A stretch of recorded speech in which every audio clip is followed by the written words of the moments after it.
Nous sommes dans la bulle de scénario.com qui est installée dans la cour du château de Flamanville, dans la ville de Flamanville qui accueille le nouveau premier, c'est le 11e, donc c'est le 11e / re-premier festival BD de Flamanville. Ouais. Les organisateurs nous ont gentiment proposé de venir couvrir cet événement et l'équipe de scénario s'est déplacée pour cet événement.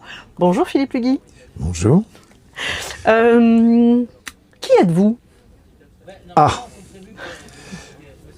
Je ne sais pas encore. Moi, je sais comment vous décrire. Vous voulez que je vous explique un peu? Alors, dites-moi voir.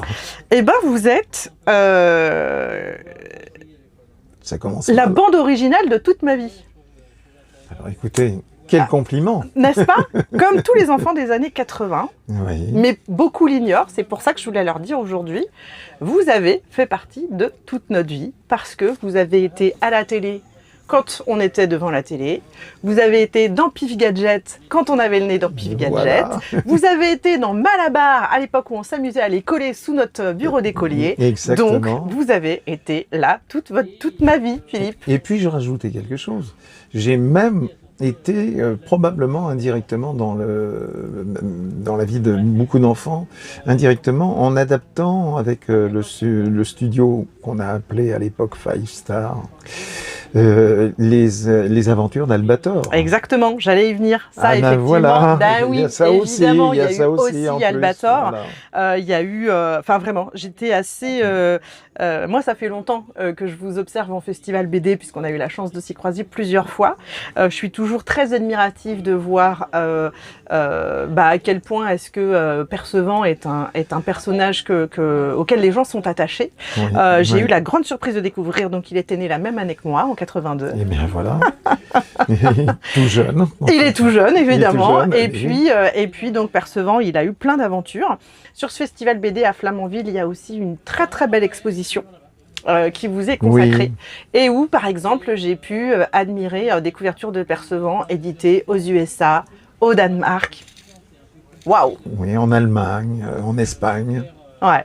C'est vraiment... Mais oui, c'est un personnage qui est un petit peu international. Le Moyen-Âge, c'est quelque chose qui couvre quand même pratiquement 1000 ans d'histoire. Hein.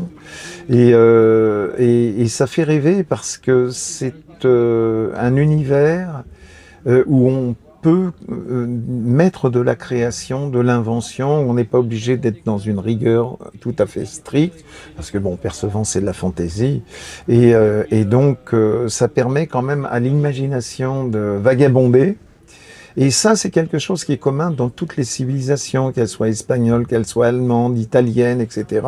En tout cas, pour le côté européen des choses. Mais même aux États-Unis, j'ai eu la chance que la série soit traduite aux États-Unis. Bon, les gens connaissent pas, faut pas rêver. Hein. Le tirage était, je sais plus, de 5 ou 10 000 exemplaires, donc c'est pas extraordinaire. Mais franchir l'Atlantique, c'est quand même quelque chose, et de se dire, j'ai fait une histoire avec mon scénariste Jean Léturgie, j'étais sur mon mètre carré de surface de table à dessin, et puis après, mon petit personnage est allé vagabonder là-bas, c'est quand même quelque chose de magique et d'extraordinaire. Ben oui, je suis assez d'accord, Percevant, il a cette... particularité d'abord de vieillir bien mieux que moi, hein, parce que lui il a comme moi 44 ans, mais il est toujours très très beau. Non, mais je vous retourne le compliment. Mais en tout cas, c'est vrai que c'est une... j'observe toujours beaucoup les gens qui viennent vous voir. Et beaucoup en festival BD, ce sont quand même majoritairement des hommes d'un certain âge, etc. Mais pas que. Tout à l'heure, quand je vous attendais, je voyais un petit jeune homme qui devait avoir 8 ou 10 ans et qui regardait les couvertures de Percevant, et on voyait bien qu'il se passait quelque chose dans les yeux de ce petit garçon. Je pense que c'est très intemporel, comme vous disiez, effectivement c'est un personnage qui est très intemporel, qui ne vieillit pas, et c'est tant mieux parce que du coup ça veut dire que tout le monde finalement a envie un peu de s'attacher à lui. Et peut-être que les auteurs ne vieillissent pas dans la tête non plus, parce que comme j'ai souvent l'habitude de dire, je pense que j'arrive à 14 ans d'âge mental, c'est-à-dire que voilà, je vais peut-être saisir un petit peu de maturité quelque part. Et puis c'est vrai que c'est une série qui reprend, j'ai envie de dire les codes qu'on aime bien, le héros qui se bat contre le mal. C'est vrai que ça fait toujours partie des choses qu'on a envie de lire. Voilà. Mais c'est un héros qui se bat contre le mal, le bien. Bon, ça c'est un petit peu le schéma classique de l'aventurier. Hein. C'est ça. L'aventurier est un petit peu con entre nous. Est-ce qu'on lui dit va là-bas, il y va, et voilà. Donc mais justement, on a rajouté quelque chose de psychologique dans les histoires. C'est-à-dire que d'une part, c'est un héros qui a du charme. Les jeunes femmes ne sont pas insensibles à son charme, mais elles ont un rôle important aussi. Et elles ne se contentent pas d'être des séductrices, elles sont aussi des instigatrices, des provocatrices, qui à l'aide, elles peuvent se sacrifier pour lui, mais lui se sacrifie aussi d'une certaine façon. Et puis c'est le héros, il faut bien qu'il aille par devant le danger, sinon il n'y a plus d'histoire. Mais en plus, on s'est pas contenté de raconter des histoires du gentil, du méchant, et je bats le méchant, etc. Ça n'a aucun intérêt. On y a mis quand même une petite sauce quand même de recherche. Et par exemple, il y a une histoire emblématique qui s'appelle Le Sablier d'El Gerada, où Percevan part dans le désert et où il va rencontrer deux seigneurs, et c'est une réflexion sur l'acceptation de la mort et le refus de la mort. Donc, c'est pas évident. On ne se contente pas de faire des histoires pour faire des histoires. Il y a toujours un fil conducteur par derrière, qui est une petite critique de la société ou qui est une observation, etc., et qui va un petit peu plus creuser en profondeur, ce qui donne un petit sel supplémentaire aux histoires. Moi, je voudrais quand même qu'on revienne sur le Philippe de 18 ans, qui a appris à dessiner tout seul. Oui. Comment ce Philippe-là, il arrive à se dire, tiens, et si je faisais de la BD? Alors, c'était un Philippe qui avait, quand ça l'a pris, 15-16 ans, qui avait 15 ans, 16 ans, donc toutes les filles étaient jolies. Ça commençait sérieusement à travailler. La vie, on avait envie de la bouffer à toutes les sauces. Et j'ai eu la chance de vivre à une période où il y a eu cette espèce d'émulation avec la musique, notamment. Donc l'arrivée des Pink Floyd, des Animals, tout ce qu'on veut, 10 Years After et compagnie, et où on entendait des sons de guitare, des manières de chanter, etc., qu'on n'avait jamais entendu, et qui nous donnaient quand même un stimuli terrible par rapport à Tino Rossi, etc., qui avait beaucoup de talent, qui était extraordinaire. Mais bon, on entendait ça à longueur de journée. Ça n'inspirait pas la même chose. C'était pas la même chose. Et donc j'ai eu cette période où évidemment je me suis acheté ma première guitare et où devant la glace d'armoire de chez mes parents, je faisais wap de wap et je me prenais pour une star. Et je voulais devenir chanteur et offrir mon corps à la foule en délire. et un jour je suis allé au cinéma et je suis allé voir c'était un Walt Disney, un dessin animé. Et je ne sais pas pourquoi, il y a une espèce de déclic qui s'est déclenché pendant le visionnage du film. J'ai été sensible au fait que j'ai trouvé extraordinaire que des gens s'émeuvent devant des petits personnages dessinés et qu'ils y croient. Et quand je suis sorti du cinéma, et ça je m'en souviens très bien, il y avait Walt Disney présente en grandes lettres et tout, et la réflexion s'est faite en une fraction de seconde. Je me suis dit, mais il n'y a pas de Walt Disney européen. Je serai le Walt Disney européen. Et ça m'est tombé dessus comme une histoire d'amour. On rencontre quelqu'un, on tombe amoureux, on ne sait pas pourquoi. Et quand on dit à la personne pourquoi tu l'aimes, parce qu'il est ou elle est belle, etc. Mais au fond, on ne sait pas pourquoi. D'un seul coup, on a le cœur qui se met à battre et qu'on se sent attiré par la personne. Là, ça a été la même chose. Ça a été une espèce de révélation. Et je ne savais pas dessiner, effectivement. Et je me suis mis... Je pense que j'ai un esprit rêveur, bien sûr. Et un côté artiste de toute façon déjà, puisque ouais, la une musique... sensibilité artistique, etc. Bien sûr, c'est une évidence. Et donc, je me suis mis à dessiner. Alors, mes parents avaient un petit appartement à Paris, 2 pièces cuisine, c'était des ouvriers. Hein, et je dessinais sur la table de salle à manger, etc. Et je me suis mis à rêver, à devenir dans ma tête le Walt Disney européen. J'y croyais dur comme fer. Et j'ai cherché à trouver des bouquins, etc. Il n'y avait rien. J'ai voulu rentrer dans une école de dessin, il fallait le bac, j'avais laissé tomber les études à 15 ans, donc terminé, c'était pas la peine. Je pouvais pas rentrer aux Beaux-Arts, etc.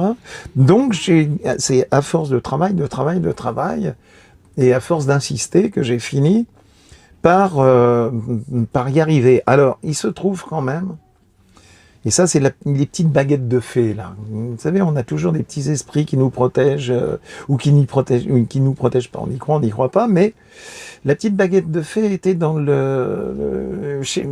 un ami de mes parents qui était ingénieur du son et qui sonorisait les salles de cinéma à Paris, dans le 13e, et qui me voyait dessiner comme ça. Il me dit, mais puisque tu veux faire du dessin animé, pourquoi tu ne téléphones pas à Paul Grimaud ? Je lui dis, Paul Grimaud, il me dit oui, celui qui a fait Le Roi et l'Oiseau avec Prévert, et il a son studio à côté de chez nous, à rue Bobillot à Paris. Mes parents étaient boulevard Kellermann, il fallait que je passe de l'autre côté de la voie ferrée pour y accéder.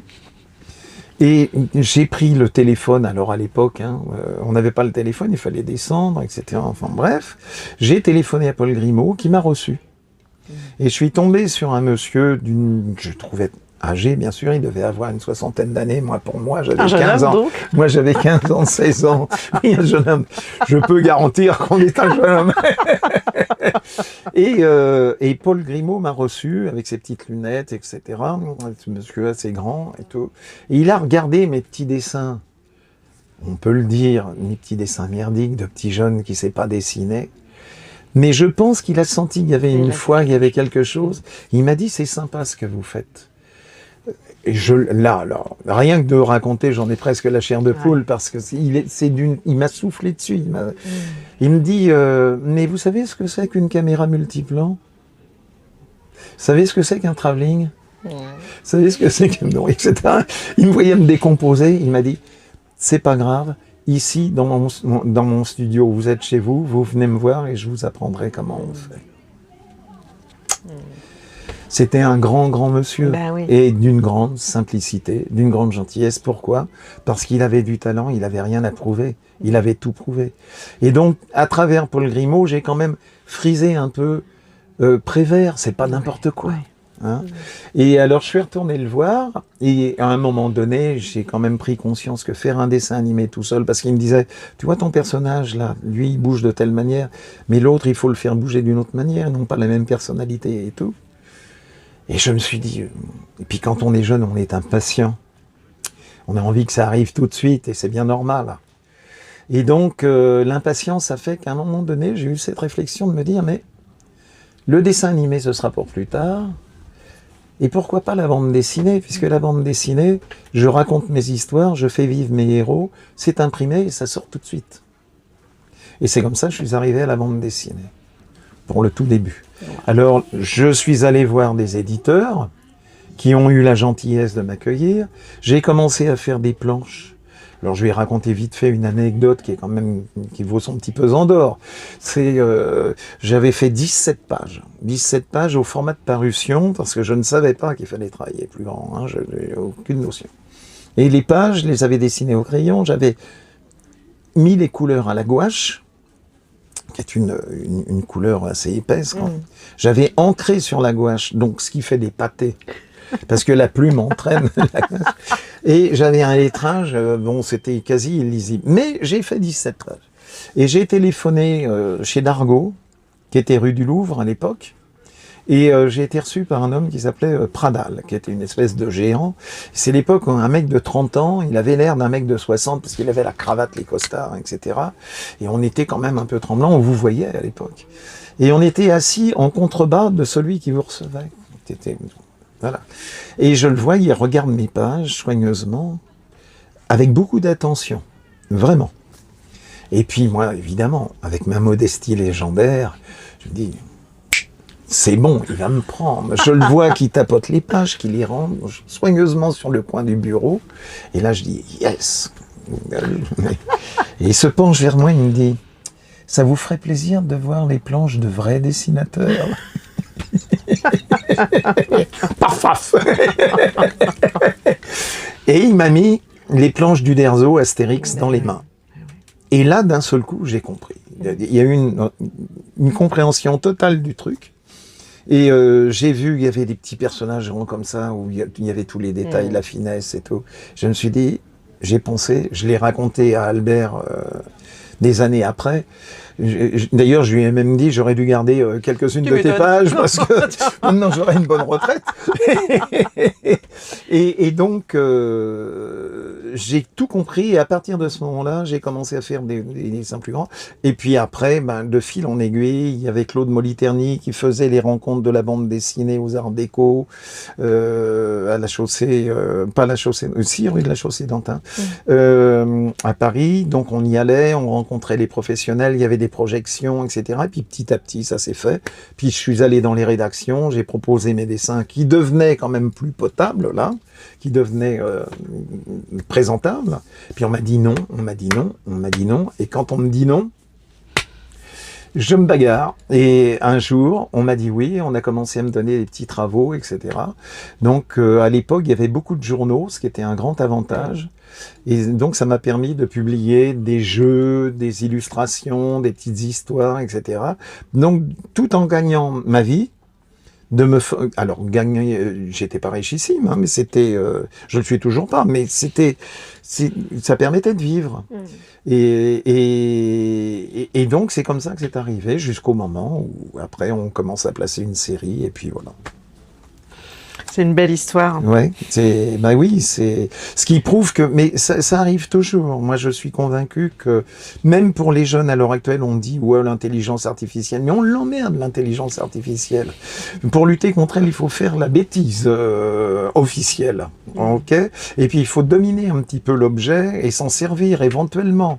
Mais avant tout, c'est de savoir quand même se servir d'un crayon, les couleurs, et avoir la satisfaction et le bonheur de réaliser les choses soi-même. Mais il n'y a aucune raison qu'on n'y arrive pas. La société change, on s'adapte à la société d'une manière ou d'une autre, mais ceux qui sont créatifs resteront toujours créatifs, enfin me semble-t-il. Oui, je suis assez d'accord. Et c'est ça qui nourrira de toute façon l'intelligence artificielle qui ne peut pas se nourrir sans nous. Elle est con comme un balai. Et ouais. J'allais vous demander votre conseil pour les jeunes dans la BD, mais c'est ça, rien lâcher. Ne rien lâcher, y croire, ne pas se sentir supérieur, ne pas se sentir inférieur, croire en soi et faire les choses. Non pas pour que ça plaise, faire les choses parce qu'on y croit. Qu'on y croit et qui nous plaisent et qu'on aime et dont on sent que quelque chose se passe. Parce que c'est à travers votre personnalité et ce que vous ressentez. Moi, j'ai la chance d'avoir rencontré un public parce que j'ai cette chance, et ça, c'est un vrai bonheur et c'est le hasard, parce qu'on ne peut pas influer là-dessus. C'est que j'ai un dessin qui plaît à suffisamment de gens pour que des éditeurs y trouvent leur compte et que ça permette de continuer la série, et moi, ça me permet de vivre. Mais je vais dire une chose que j'avais entendue de la bouche de Jean Giraud, et on était jeunes, on était un peu choqués quand même, malgré tout, mais c'est terriblement exact ce qu'il avait dit. Il avait dit, moi, quand je suis sur ma table à dessin, je suis un génie. Je suis le meilleur des meilleurs. Je laisse pas la place. Quand je livre ma bande dessinée chez l'éditeur, je suis un camembert. Et la seule chose que je demande à l'éditeur, c'est de bien vendre le camembert, parce que ça me permet de continuer à être un génie sur ma table à dessin. Et voilà, tout est dit. Ouais. Et c'est ça. C'est uniquement ça. C'est une histoire de passion, de persévérance, et ne jamais se sentir supérieur ou inférieur, être à son juste niveau. Et la grande satisfaction que j'ai, et ça, c'est d'avoir des gens qui aiment ce que je fais, qui viennent me voir, qui achètent les nouveaux albums qui viennent de sortir, justement, puisque là, c'est en avant-première à Flamanville. Oui. Hein, il sort quand même 15 jours avant la sortie officielle. Et puis, les gens qui vont voir l'exposition, qui rêvent, et c'est quand même quel bonheur que de faire un métier où on donne du bonheur aux autres, du plaisir et du rêve. Ah, et puis moi, sur les planches, il y a le personnage, il y a une jolie petite rouquine Ouais. que j'ai retrouvée, enfin en tout cas qui m'a tapé dans l'œil, d'abord parce que c'est un très joli personnage féminin, et puis ça m'a rappelé d'autres rouquines de la BD quand même, donc je pense qu'il y a d'autres dessinateurs qui ont dû un petit peu s'inspirer d'un certain nombre de personnages de personnes. C'est possible. Je sais que j'ai quand même massacré Loisel, qui est un ami, et dans une histoire de Perceval, il est fini haché menu. Et il m'a dit, je me vengerai. Ah ben, on attend ça avec plaisir. La vengeance, la vengeance. C'est un plat qui se mange sans sauce. Oui, exactement. Merci beaucoup, Merci en tout cas, de m'avoir Philippe. reçu. Merci pour ces... combien 60 années de BD? Oui, 60 ans Wow. en publication depuis, j'ai publié, ça devait être en 68, 69. Donc ça fait un petit bail. Bah ouais, merci de nous faire rêver depuis tout ce temps-là. Ouais, mais vous savez, je me lève le matin, je vais à la table à dessin et je continue comme si j'avais 20 ans. Et j'en ai bientôt 78. Voilà. Peut-être Donc, le il faut secret de la continuer. jeunesse, peut-être. Sait-on jamais. Merci beaucoup, Philippe. Merci.